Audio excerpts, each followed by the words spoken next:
Hello. Hello, this is Rebecca Suerdieck coming to you from Jamestown, Virginia.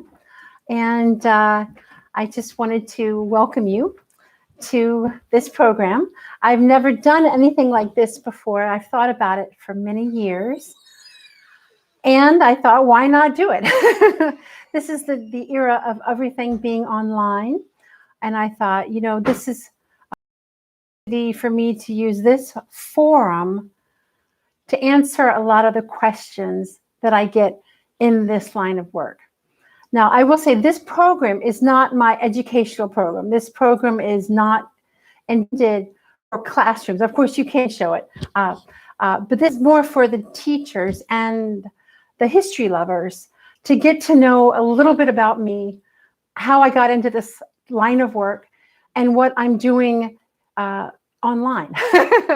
I've actually been doing this program online since 2015, but the last year has really given me an opportunity to grow in the online world. So I do see some people are watching, so thank you. And I did get some questions emailed to me. So I say, let's go ahead and get started. I'm hoping that this will be the first of many types of programs, maybe once a month or something like that. We'll see. But I do want to, introduce Rebecca to the history community that knows me as Mary Bucke. All right. So I started as a historic educator at Jamestown in 1999. My husband and I were married there in the Memorial Church on May 1st, 99. And I joke around and say, as soon as we got back from the honeymoon, I started my job there.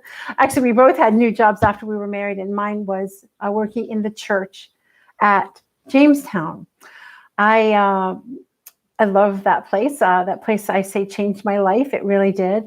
My husband and I had a service that would have been appropriate for the early 17th century, and it was great. I served as a church guide for the APVA, which is the Association for the Preservation of Virginia Antiquities. That name has now been shortened to Preservation Virginia. And I fell in love with the church, and it was my privilege to tell the story of Jamestown, what was going on with the archaeology, and the importance of the church at Jamestown. So 2007, as you know, or you may know, was our big anniversary. Of course, 400 years from 1607, when the first English landed at Jamestown. So 2007 was our big hurrah year. Both my husband and I were heavily involved with different programs that year. And that's really when I geared things up to be a living history interpreter on the island. I had been involved, and I am still somewhat involved with Colonial Williamsburg. I was there full-time for years, and now I'm on a contract relationship with them so that I could focus more on my love, my passion, and my life's work, which is telling the story of Jamestown.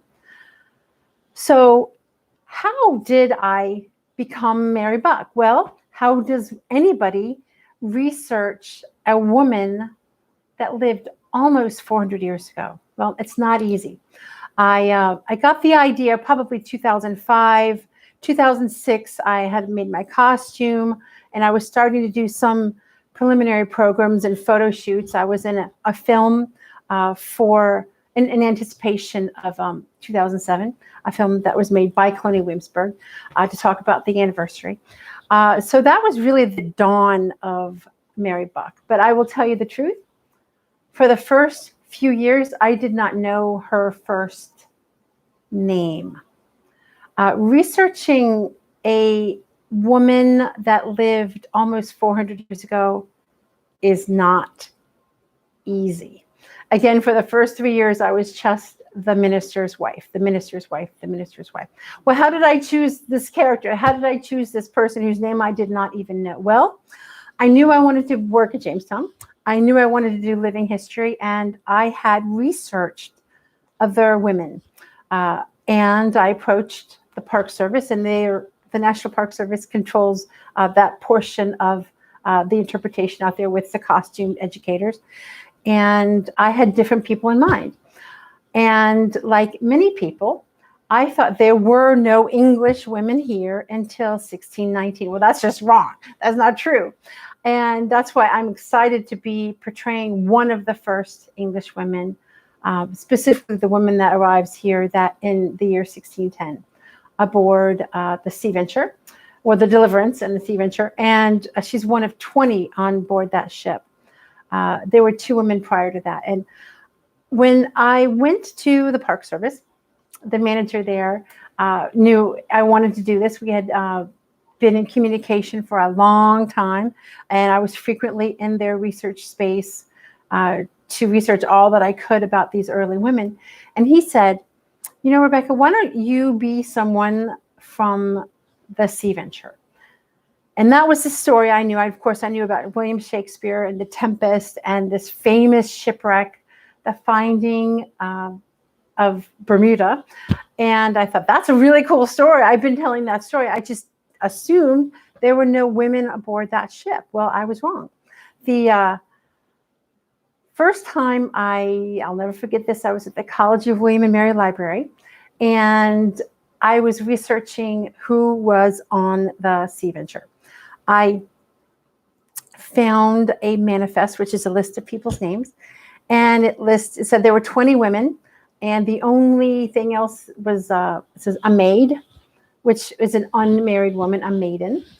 And it said the minister and his wife. And of course, my love of Jamestown Church and early church history, I thought, yay, I can be the minister's wife. So that's where it began. I started the interpretation as the minister's wife without knowing her name. Several years would pass before, and several years of searching would pass before I actually found her first name. I was aware of the Boyd's Marriage Index, which is a WPA 1930s work initiative to catalog early records. And they cataloged the parish record, so births, baptisms, of course, marriages, deaths, for the city of London at the late 16th, early 17th century. And I'm looking at microfilm after microfilm, and there was a catalog, there was an index, but I will never forget the day I sat in the archive room by myself looking at microfilm, and I found her first name, Marye, Mary Bucke. I have since found it in other primary sources, but yay, happy day that I learned her first name. I love it. This portrayal has really impacted my life. I think of Mary Bucke every day. Every time there's weird or noteworthy weather, I think about what would she have done. My husband and I live very close to Jamestown. It's not quite walking distance, but it's just a few miles. We actually, we could ride our bikes there. So we live very close. And so the weather that would have affected her potentially would have, we would have that today. And I think, what would she do living in the house where she lived, raising 4 children, some of the first, if not the first, special needs children in the New World. How in the world would she have managed? Every time there's a world affair, I think, gosh, what's the human experience that we can be aware of at the present time, and how, what's something I could use those emotions, those feelings, that dialogue for events that happened in the early 17th century at Jamestown. So I think about Mary Bucke every day. Definitely has become my life's work to tell the story of one of the first English women in the New World. So you can see I love this topic. I love to ramble on about it. And I see we've got some more people watching. So hello. Thank you for tuning in. Again, I do have some of your questions. And you're welcome to type them in. I think I can see them if you type them in live. So let's get to the questions. So how did I get my costume? This was emailed to me yesterday. How did I get my costume? Well, I've been making historic clothing since so a long time. I actually learned to sew by making medieval and Renaissance era clothing. And even to this day, all my clothes that I make for myself have to be linen. That's a fact. Or wool. I still don't know how to put in an elastic or zipper. I still can't do buttonholes, but that's just me. I should improve my skills with that. But I've been making my own clothing, historically inspired clothing and historically accurate clothing since I was in college in the late 80s. And I did make what you see. This actually was made, oh gosh, some time ago. This is my most formal attire. And this was made by a friend of mine from North Carolina. So it was made for my specifications. I'm wearing working class, or I guess upper middle class is what we would call it today, attire. This would have been appropriate from the 1590s to 1630s. So if one researches English women's clothing of the Elizabethan or early 17th century, you would see this silhouette. The garment closest to my skin is this, the white shift. It is made of linen. It comes all the way up to here, comes all the way down to here, and goes past my knees. This is the garment you would sleep in. This is the garment you would change every day. So you would wash it, hang it to dry, and have a new one, a clean one every day. Whereas the outer garments, you might not wash those every single day because you'd have fewer outer garments. Because I do portray a woman of piety and modesty, my hair would be covered, and that would be traditional for most English women during most of the time. This white linen and lace, it's called a coif, and this is a town cap. And I'm lucky to have one that matches, so it's pleasing to the modern eye. But of course, the color coordination is a modern aesthetic, and what was deemed fashionable 400 years ago and what is deemed fashionable today is, something interesting to pursue. All right. So, is my background real? So in this era, in the time of Zoom, right? I know everybody knows what Zoom is now. You can create a digital background. Well, when I first got started doing online programs back in 2015, can't believe it, I actually did it in front of a muslin curtain. It was actually a prop from 2007 that had been used as a ship sail for a stage production. So we had Jamestown energy in it. So I thought, well, let's make that the background curtain. Well, my husband is very handy, and I have a lot of stuff. So I've been collecting period reproductions for years. And so this is real. These are real shelves. This is my real wall. And these are reproductions. In fact, this is one of my favorites. This is a cheese mold. This is a reproduction cheese mold. And it was based on excavations from inside the fort at James Fort, of course. Only a certain portion of it exists, and it took some time, but I was able to find a ceramics artist who did historically accurate ceramics that I could afford. So, yay. I also have this. This is one of my favorite things. Of course, my spoons. Everywhere I go, I get a spoon. This is a porringer bowl. This was excavated on the National Park Service property at Jamestown. So that would correspond to a slightly later period, but it's a white porringer bowl. And it took a long time, but I finally found a ceramics artist who could make this to specifications. So yay, because that was actually Plymouth Plantation. So thank you. The artist up there. Some of the other things, I don't know how much you can see. That white, this is a Spanish olive oil jar. This is a reproduction of a beer mug found intact in the excavations. And because I'm often out there, I fill this with, out there in the summer, I fill this with ice, and it's melted in 20 minutes when you're here in July. Last thing I'll talk about here is these are hand blown. These are Italian blown glass, reproduction roamers, ROEMER. So what we might call a wine glass today, but it has this, see if you can see it, these special glass emblems. And I'm not the expert on that, but these are, exact models from museum accurate reproduction. All right. So yes, it's real. The tobacco is not real. That was a fun project using paper and coffee. Anyway, I don't have real tobacco in my house. Let's see. Do we have time just for another question or two? Let's see. So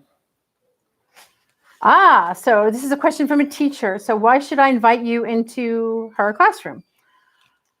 Well, you don't have to invite me, but I hope that you would invite me into your classroom. I do this for a living. I choose to tell this story, and I am 100% independent. I vend with a lot of museum entities, of course, Colonial Williamsburg, under normal circumstances, the National Park Service and Jamestown Yorktown Foundation, which is a fantastic living history museum. And you can find me at Henricus Park near Richmond. It's a 1611 military site. Oh, good. Okay, we're getting some questions. So what website do we go to contact me? My website is MaryeBucke.com,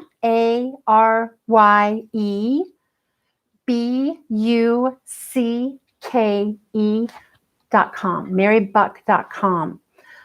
There is a free email list, and I'm hoping teachers, especially teachers, will sign up for that. I do send out every month free lesson plans.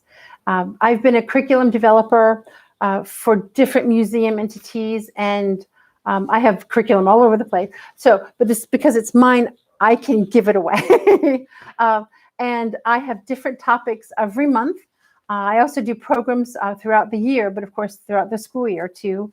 Everything from the Native Americans to the first English here, to the first women here, the first African Americans here, early colonial economy and trade. Oh gosh, the changes in 1619 with the creation of the first assembly and representative government. So I have topics throughout the year. I am improving my website every day, and I will post that schedule on there to aid teachers. But do get on that email list because it's absolutely free. You can opt out at any time. I do not sell your information. That's just between you and me.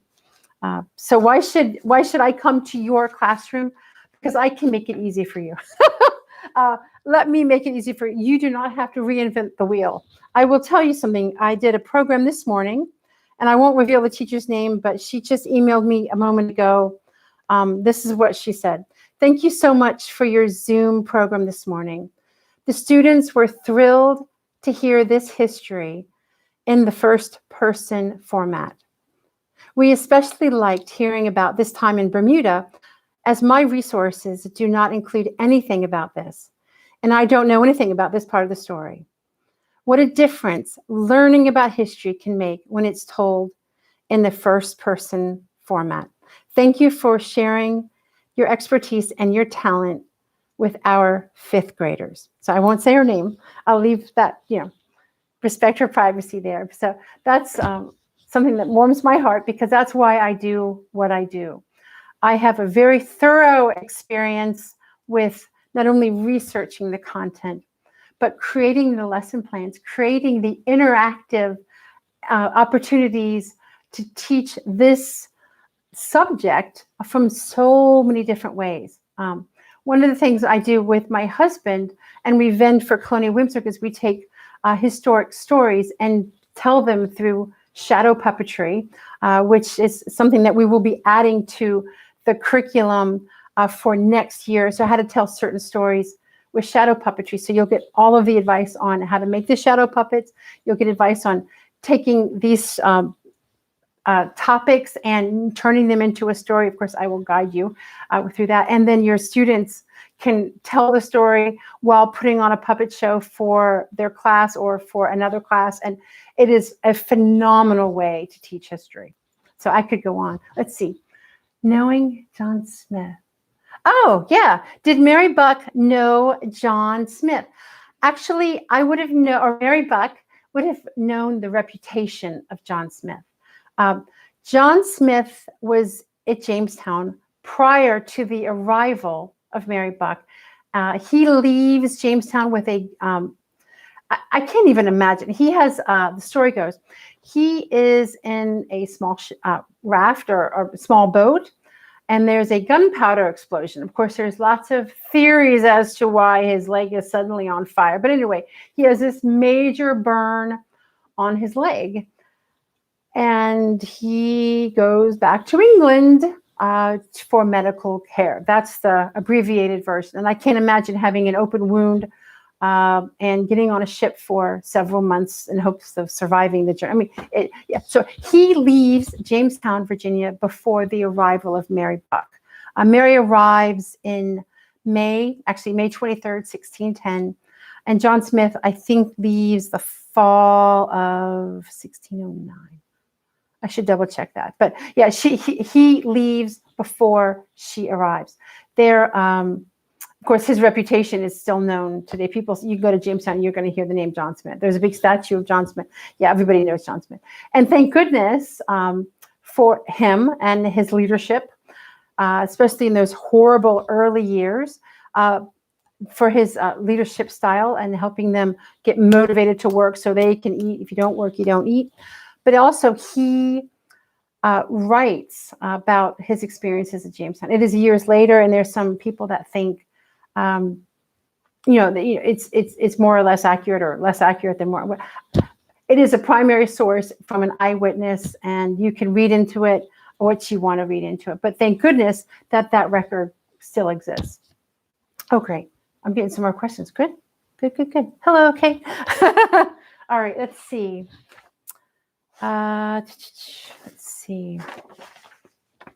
Okay. So teachers asked me, this is actually a teacher that I have done every year, her classroom every year. And she says, Rebecca, you know what would be great? If, after you do your program, if there would be study materials after the program. So I'm actually working on that.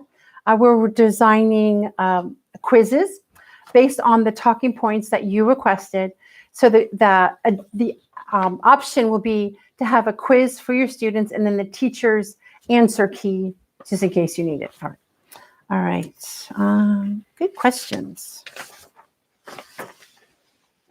So the most common question I get by teachers who are thinking about hosting this type of program online is how to prepare the students. It would benefit me if I knew at what point in the year you're teaching Virginia history and Jamestown history, New World history, early colonial history. So that way I know what that your students are aware of. Do they know the full story of the lost colony? Do they know the full story about Queen Elizabeth and King James? And that information would help me. But the number one question I get from teachers is how, in this, through this technology, in this modern age where everything is on Zoom, when they're sitting in their classrooms or they're on laptops in their homes, that they can go through modern technology to time travel back to the 1600s, because that is an obtuse concept, isn't it? Because I'm saying to the students, I'm in the year 1621. I'm in the year 1621, and that's kind of an obtuse way. So I will give you those materials on how to prepare your students for this experience, where they can use their imagination and prepare themselves to speak to someone in the past. All right. Now, somebody wants to know, can we get a recording of the Zoom interaction? Absolutely, yes. That is something we've been asked many times. And what we're going to do, because I will initiate the host, as the host, I work with the education department. I will initiate the Zoom invitation. The host privileges include being able to make a video audio recording. And there will be an option that we're going to add shortly to, if you want to add that, so that way you'll have access to that link. So look for that. I just have to figure out how to do it. All right. I'm trying to keep this under half an hour. So let's see. Got time. How about time for one more question? So one of the topics that I'm going to introduce, my goal is to do it by the end of the school year this year, is improving on the analysis of primary sources. I have one now, but it can only be better with this Zoom experience. And that's looking at the primary sources. And what I mean by that, of course, are the eyewitness accounts, the original documents. I have programs for 1st through 3rd grade, programs 4th and 5th grade, a different program for middle school, and a different program for high school. All of those are going to be re-enhanced or improved. Hopefully by the end of the school year. Of course, they're operational now, but trying to kick it up a notch and improve the interface that's possible through Zoom with other apps like Prezi. You probably know what that is. So look for that. It's all growing. It's all exciting. But that kind of falls in the category of how historians, how museum educators, how do we know what we know? And what is the importance of the written record? That being said, there will be, for every person that signs up for that, you will get a second group of educational materials and curriculum and lesson plans for the students to look at their family history. Now, I know family history has nothing to do with Jamestown, but it does fall into this, under the same umbrella, I believe, of writing things down. You know, and I will give suggestions to your students and with these materials on what questions to ask their parents and their grandparents or their uncles and aunts, and gather that information. It's a fun way to involve your students with their personal family history, and it's a great activity for the families to do themselves. So that's all I got to say about that. So look for that. That's hopefully be out by the end of the school year. All right. I think we may have, let's see. I think that's all the questions right now. Yeah, I answered all this. All right. All right. Well, I think we'll go ahead and wrap it up now. We're almost to the 30-minute mark. I do want to thank you for tuning into this. I do look forward to seeing you in your classrooms. I hope you'll keep me in mind as you have the ability to offer something better to your students. Not that you want the best, but to offer something so extraordinary and unique that your students in real time, even remotely, can interact live with a person from the past. I would be very happy to tell you the stories of Jamestown. I can go on and on and on.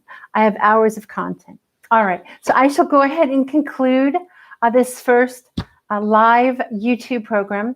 And I do want to thank you for watching. Again, my marybucke.com, MaryeBucke.